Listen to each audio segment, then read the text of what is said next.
দেখো পেন্টিংটা কমপ্লিট হয়ে গেছে। এটা হচ্ছে কলকাতার ওপরে এটা শাড়ি করা হয়েছে। পুরনো কলকাতার থিমটাকে চিন্তা ভাবনা করে কোটার ওপরে পিওর কটনের ওপরে করা হয়েছে। আমার হচ্ছে ইউনিটে কাজ আমি নিজে করি।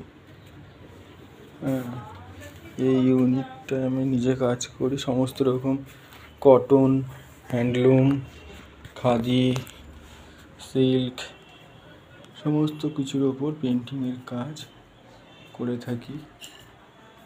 ভালো লাগলে পেন্টিংয়ের কাজ করাতে পারবেন। সমস্ত বুটিক্স টাইপের কাজের উপরে কাজ করে থাকি। সব সময়ের জন্য ভালোভাবে কাজ করে দিয়ে দিই। পারফরমেন্স সবসময় ভালো রাখি, গুড উইল রাখি। অতএব পেন্টিংয়ের জন্য পুরোপুরি আমাকে কন্ট্যাক্ট করতে পারে।